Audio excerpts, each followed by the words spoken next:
The Education Minister has survived a motion of no confidence over his handling of the state government's aborted school closure plan. McKim's accepted responsibility for the anguish caused, but has rejected opposition calls to resign. Less than a day after the government aborted its plan to close up to 20 schools, the opposition was baying for blood. What you have done is an appalling abuse of policy process.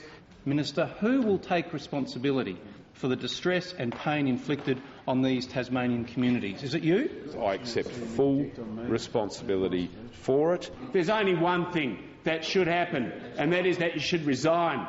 But the Education Minister rejected calls to quit. McKim instead said sorry again to communities forced to fight for the survival of their schools. I express my genuine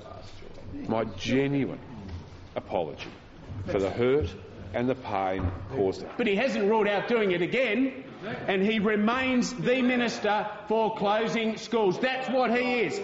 The government shelved the cost-cutting measure just 18 days after announcing it in the budget. How can Tasmanians possibly expect you to follow through effectively on your other budget savings measures?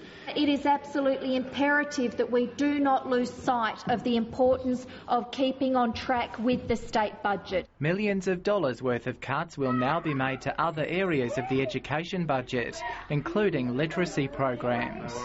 Why are you making our most vulnerable children right across Tasmania pay for your stuff up? My advice from the department is no, it won't involve cuts to things like speech pathologists.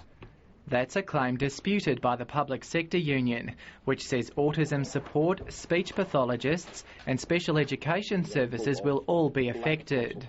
This is a short-sighted decision that's going to affect every school community in Tasmania. The opposition failed in its attempt to have a motion of no confidence passed in the Education Minister. Brad Markham, ABC News.